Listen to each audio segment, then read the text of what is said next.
We economic hitmen really have been the ones responsible for creating this first truly global empire. And we work many different ways.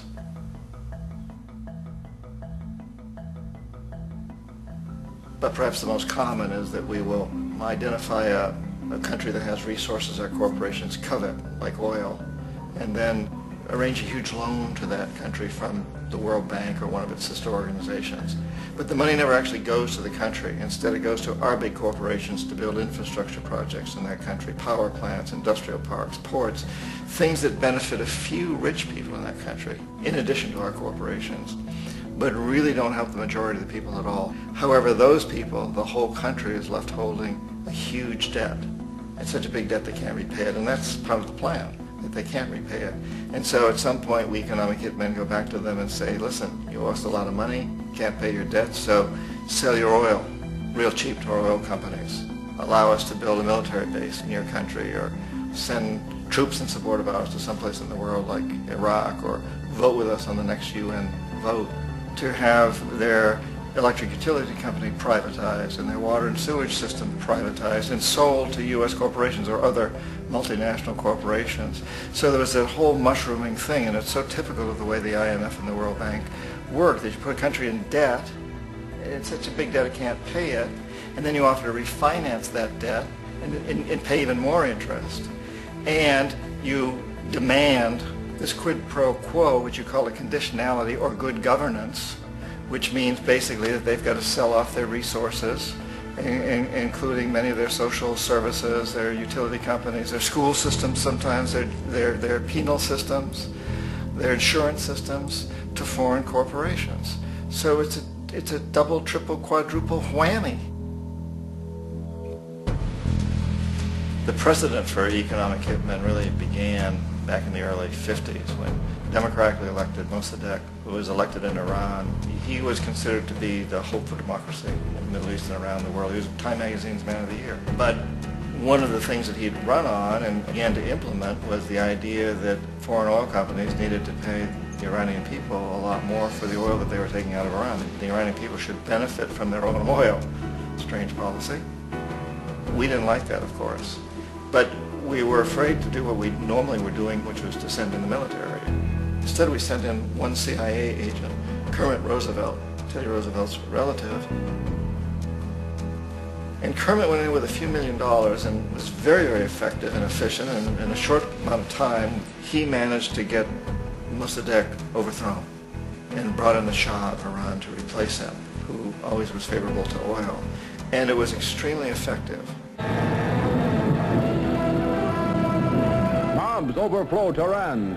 Army officers shout that Mossadegh has surrendered and his regime as virtual dictator of Iran is ended. Pictures of the Shah are paraded through the streets as sentiment reverses. The Shah is welcomed home. So back here in the United States, in Washington, people looked around and said, wow, that was easy and cheap.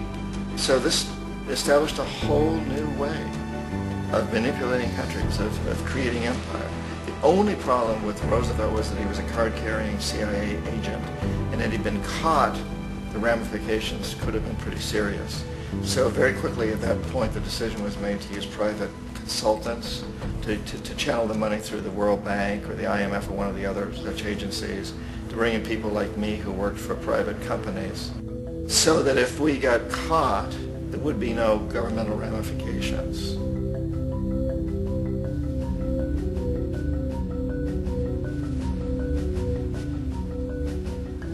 When Arbenz became president of Guatemala, the country was very much under the thumbs of United Fruit Company, the big international corporations. And Arbenz ran on this ticket that says, you know, we want to get the land back to the people.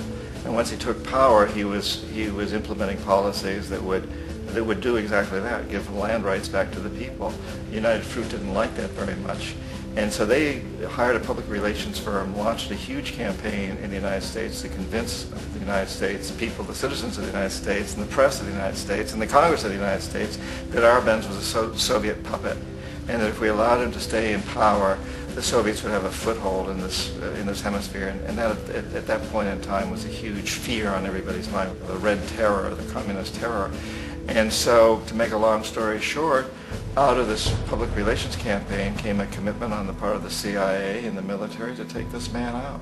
And in fact we did. We sent in planes, we sent in soldiers, we sent in jackals, we sent everything in to take him out, and did take him out. And as soon as he was removed from office, the new guy that took over after him basically reinstated everything to the big international corporations, including United Fruit.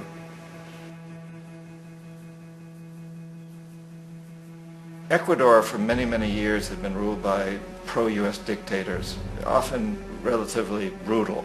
Then it was decided that they were going to have a truly democratic election. Jaime Roldos ran for office. And his main goal, he said, as president would be to make sure that Ecuador's resources were used to help the people. And he won, overwhelming, by more votes than anybody had ever won anything in Ecuador. And he began to implement these policies to make sure that the profits from oil went to help the people.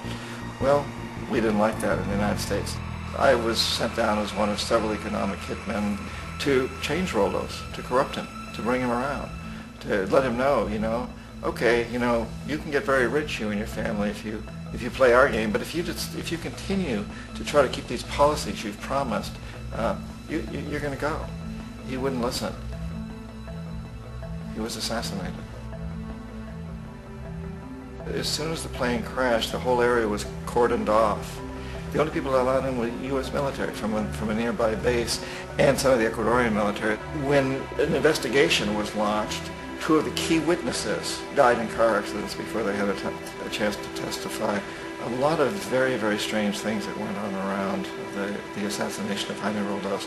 I, like most people who've really looked at this case, have absolutely no doubt that it was an assassination. And of course, in my position as an economic hitman, I was always expecting something to happen to Jaime, whether it be a coup or assassination, I wasn't sure, but that he would be taken down because he was not being corrupted. He would not allow himself to be corrupted the way we wanted to corrupt him.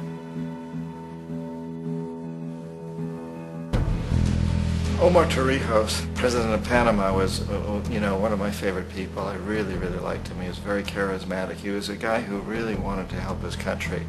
And when I tried to bribe him or corrupt him, he said, look, John, he called me Juanito. He said, look, Juanito, I don't need the money. What I really need is for my country to be treated fairly. I need for the United States to repay the debts that you owe my people for all the destruction you've done here. I need to be in a position where I can help other Latin American countries win their independence and be free of this terrible presence from the north that you people are exploiting us so badly. I need to have the Panama Canal back in the hands of the Panamanian people. That's what I want. And so, leave me alone. Don't try to bribe me. It was 1981, and in May, Jaime Roldos was assassinated. And Omar was very aware of this. Torrijos got his family together and he said, I'm probably next, but it's okay because I've done what I came here to do. I've renegotiated the canal. The canal will now be in our hands. He just finished negotiating the treaty with Jimmy Carter. In June of that same year, just a couple of months later, he also went down in an airplane crash, which there's no question was executed by CIA-sponsored jackals. Tremendous amount of evidence that one of Torrijos' security guards handed him at the last moment as he was getting on the plane a tape recorder, a small tape recorder that contained a bomb.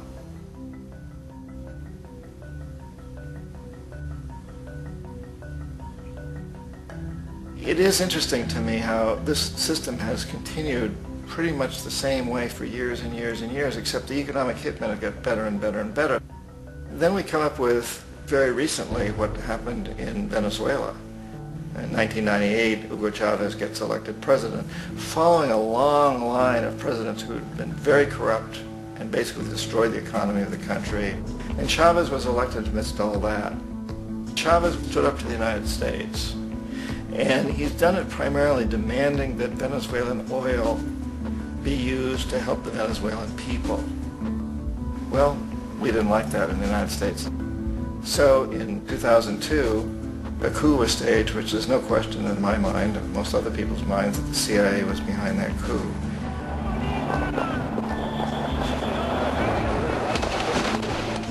The way that that coup was fomented was very reflective of what Kermit Roosevelt had done in Iran, of paying people to go out into the streets, to riot, to protest, to say this Chavez is very unpopular. You know, if you can get a few thousand people to do that in television, can make it look like it's the whole country, and things start to mushroom. Except in the case of Chavez, he was smart enough, and the people were so strongly behind him that they overcame it, which was a phenomenal moment in the history of Latin America.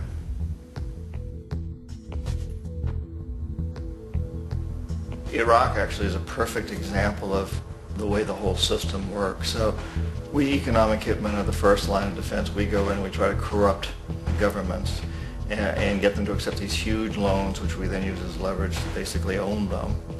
If we fail, as I failed in Panama with Omar Torrijos and in Ecuador with Jaime Roldos, men who refused to be corrupted, then the second line of defense is we send in the jackals. And the jackals either overthrow governments or they assassinate.